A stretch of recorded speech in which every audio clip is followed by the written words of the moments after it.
Thank you guys so much for joining me this afternoon. I am just delighted to have Russell here with me today.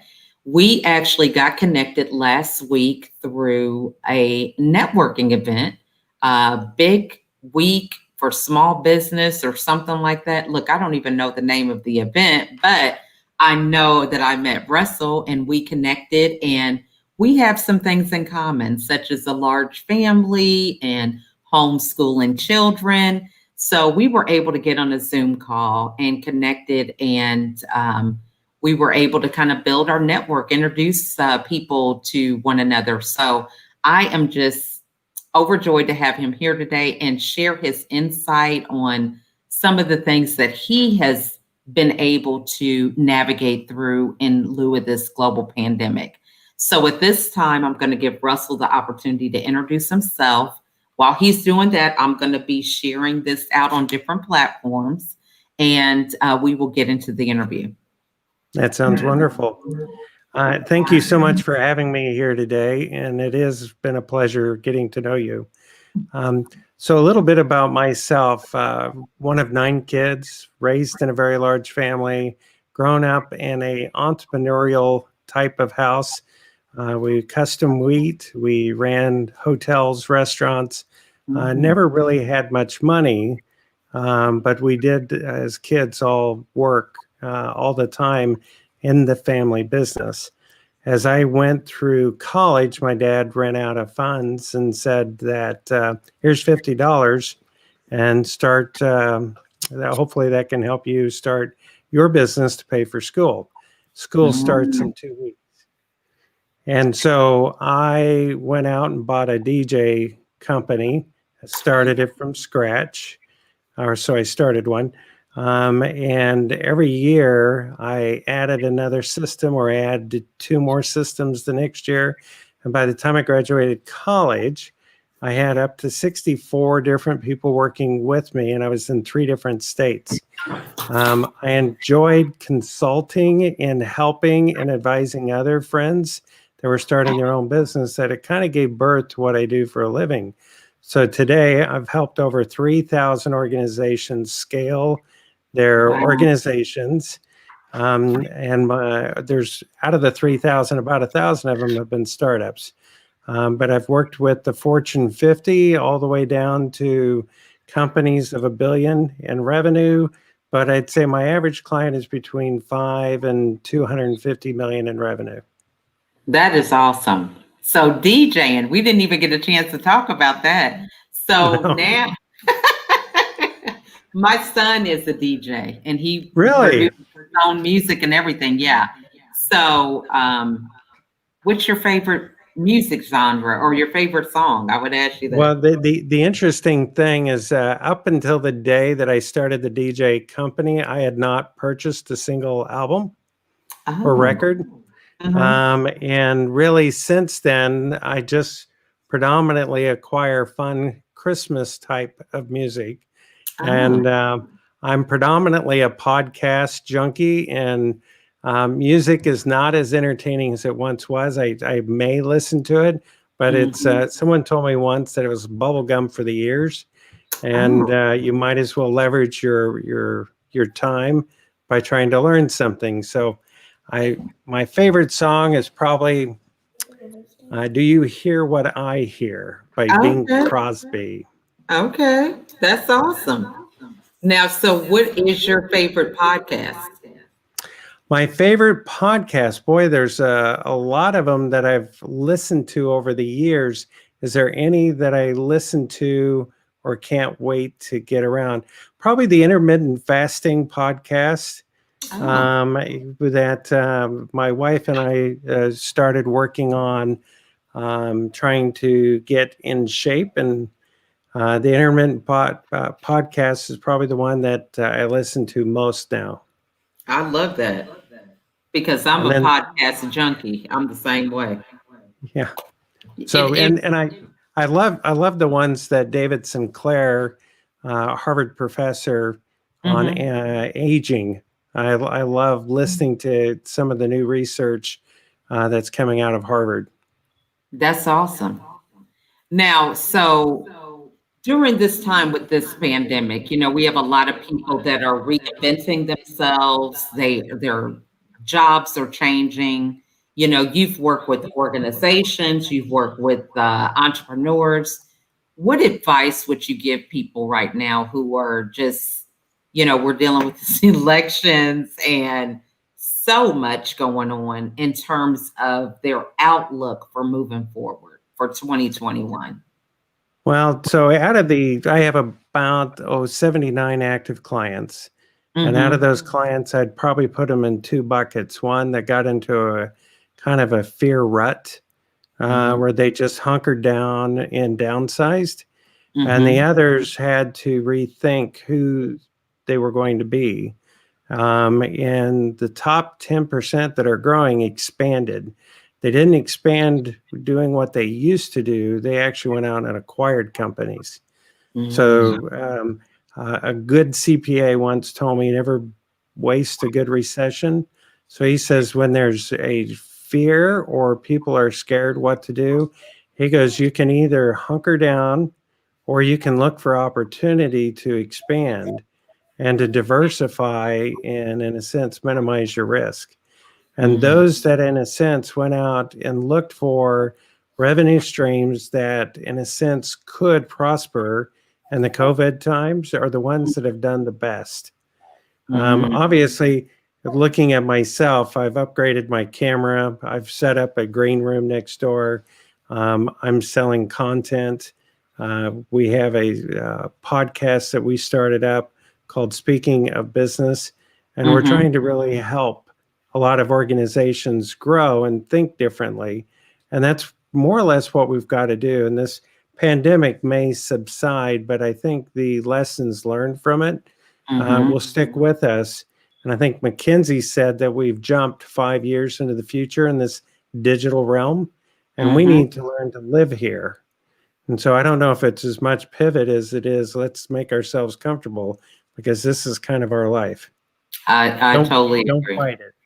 Yeah, I totally agree with that. Now, and so you mentioned how you've upgraded, you've got your camera and all these different things. So for people who are at that point, they want to do something different. Um, Talk to them about knowing what things they should be investing in. So, like just in your case with the camera, the green room, and things that you've mentioned, because people have this mindset of sometimes not knowing what to invest in. They know they want something different, they want to have this podcast or whatever, but what are the necessities more so than the other things that they really could do without right now? Well, I mean, that's a good question. I mean, most individuals today, with video streaming and even on CNN or MSNBC, you'll notice they will be talking to you through the camera within their computer. And depending upon the Mhm, quality of their computer, that camera may actually choke down that image down quite a bit.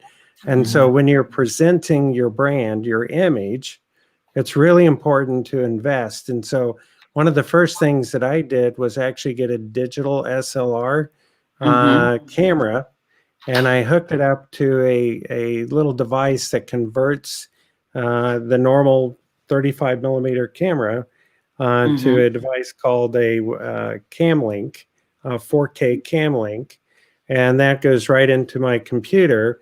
And then I have a shotgun mic, which I purchased, and I have that also feeding through the camera, so that mhm. the clarity of the noise behind me and everything, even if it does, if my kid next door is maybe playing a video game, you won't hear it. That's awesome. Yeah. So it's just a matter of doing that research and finding out what it is that you're actually exploring on doing, That's in that's terms of, right. I like that. Now, so you mentioned that you are creating content.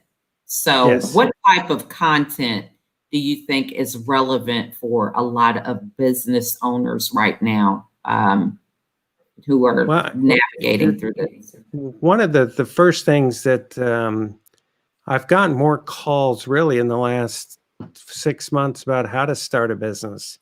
And the Small Business Development Center is a division of the SBA, actually gives out free one-on-one consulting for startups.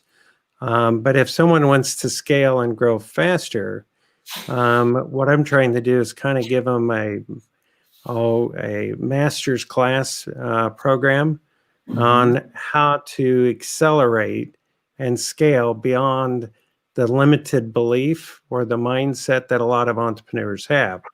So looking at yourself, you're leveraging video, audio, podcasts, networking events, and your brand has gone from nothing to, in what is it, 4 years?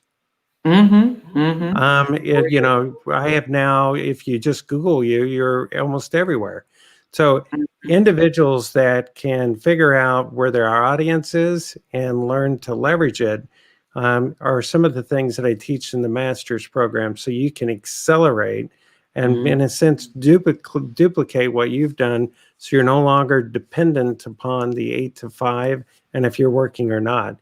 So the faster I can get that entrepreneur duplicated, the faster they can, in a sense, get traction and scale their company. That's awesome. Yeah, those are some great tips. And so this is a good thing too to think about, because we have a lot of people who, they have these ideals. They want this big company, just as you said, you've worked with a lot of them, but people don't understand the work that goes into it. So what advice would you give them about some of the basic principles that are important in terms of building your business and scaling it? Well, so the mindset, and you and I spoke of this in our first meeting, but the mindset is that if you build your business around you, initially, that's almost what you've got to do. But when you're growing it, you need to put systems in place and actually document what you're doing, because you're not doing it for you to do it, but you're doing it and developing kind of a manual to train somebody else into how to accomplish it. And if you don't record systems and processes to scale, you will be the bottleneck for your growth, because there's so many small businesses that want to limit the number of employees because they don't want to have those headaches. Well, that's a reflection of, one, your leadership style, two, how you've built your business. Because if you look around, there's a lot of great companies and owners that love their employees. So it's up to you to design a business, to develop an employer brand so that people want to work for you. And then in the COVID arena, in the pandemic and digital realm, the remote worker is running rampant. And we've got to create a way to, in a sense, keep them engaged with your day-to-day operations so that they don't feel on an island. So advice back to them is plan to scale, document, become an employer of choice, but have an engagement strategy to keep your employees happy, healthy, and wise. Love that. That's some great advice. Now, so switching gears to the podcast, and this is great because we have a lot of parents who are trying to figure out, how do we have that connection with our kids? We have been quarantined with some of them. I mean, in our case, we had as many as 13 in one house during quarantine. But, this is a time of people reflecting on what's important, establishing those great relationships with their kids. So talk to us about, your podcast, how it came about, and your vision for that. Well, so I'm 55, and I have a son that growing up was a little bit of a pill. Very dominant, very assertive, was smarter than I ever would dream of being. Or at least that's what he told me. Right. I have one of those, so yeah, I know what you're saying. So understanding behavior and behavior types, I also knew that son would probably be extremely successful one day. And so one of the things that he did for me is he asked if I could set him up with companies to shadow. He wanted to see different employers. And I said, why don't you hang out with me. And he actually, with some of the clients that I was consulting with, a couple of workshops that I was doing and training CEOs to, in a sense, scale their company, he looked at me now differently rather than dad. He looked at me as somebody that was an expert. Once he saw me differently, he looked at me and saying, Dad, someday I would like to actually take over your business. And so I told him that I would help him start his own consulting business. So today he does social media marketing and SEO optimization and websites. He went out, got his first client. I think he has 25 clients now. He has 6 employees and he has a full-time job. But we created the podcast, Speaking of Business. And so he's interviewing me and vice versa. And we're talking about topics. But I started the podcast in a sense, a way to groom and to train him on what we're doing. And my youngest daughter wants to be a baker. So we're also starting a video. We're also starting a video podcast on how to become a baker from a 14-year-old's perspective. And so she's having a lot of fun doing it. But so in the COVID arena, we have time, but we got to be creative and leveraging this great technology that we have. So true. And I love that because we are, in a place where we can allow our children to lead us based on what it is that their interests are. And it's a great opportunity for us to connect and build deeper relations with them. Exactly. And so it's been going well, but since my daughter's a full-time student at homeschool, she doesn't always have all the time because she still has to get her studies done. And so we try to produce one every few weeks. And then my son's goal is to actually produce a Speaking of Business podcast once a week. And periodically we'll skip a couple of weeks because he's also getting his MBA. That is awesome. And one of the things I wanted to point out about, what you said and sharing your experience with that is how he had the foresight to shadow the businesses. A lot of us talk about what we want to do, but to understand that it's actually watching the people doing the thing that we desire to do is where we get the most impact. Because you can read a book, you can attend a seminar, but until you actually start doing the action behind it, you're going to be in the same spot.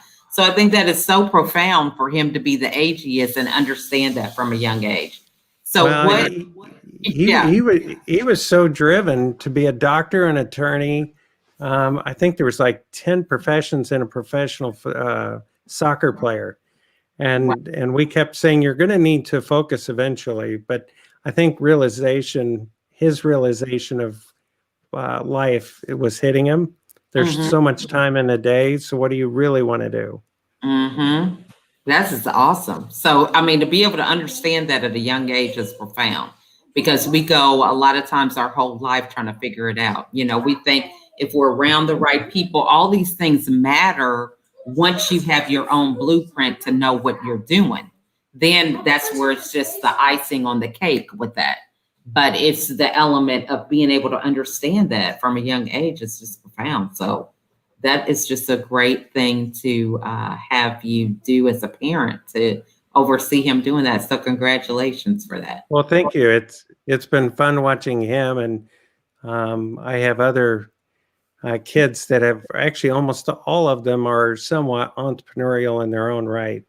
So to see them actually go out and venture, I don't know if like you, shadowing or illustrating, leading the path, clearing the path for them, it kind of gives them the bug on, having the freedom to do what you want when you want, but they also see us work. Even though like with you and you're everywhere with your podcasts and your visibility, that just didn't happen overnight. We're 4 years into this. So true. That's the thing. People just think, oh, even when we do an interview, they're like, oh, she just did this interview. And it's like, you just don't know the hours that go behind the scenes. So That is so true. We understand that when you're dealing with a certain work ethic, it's the work that's behind the scenes, and some people just see glimpses of that, when they see you performing or doing a video or an interview or something of that nature. So what is the best way for the audience to get a hold of you? Well, I have a website. It's called aspenbusiness.com. Okay. Or Russell, which is my first name, at aspenbusinessgroup.com. And so that's my email address. You can also reach out to me on LinkedIn, and I'm readily available. I have 15,000 people currently that Wow. are in my network.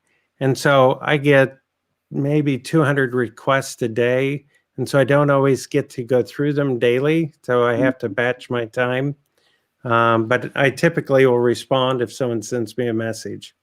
Awesome. Well, I will say that you do that, because I had no idea you had that many connections.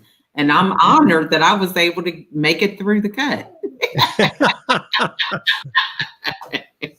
I don't think anyone can forget you. Well, I sure appreciate that. So, what final words would you like to share with the audience? Never give up. Have a vision, make it compelling, but make it real. Because you can see it doesn't mean it will happen. You've got to put in the work to make it happen. And so you've got to surround yourself with advisors, friends, family that will support your vision. And sometimes they'll give you critical feedback that you need to listen to.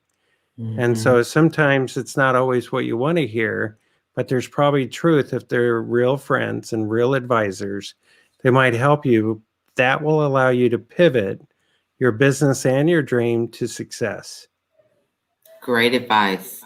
Well, I just want to thank you again, Russell, for all your words of wisdom. And you guys, we want to thank you for joining us today. And I encourage you to reach out to Russell.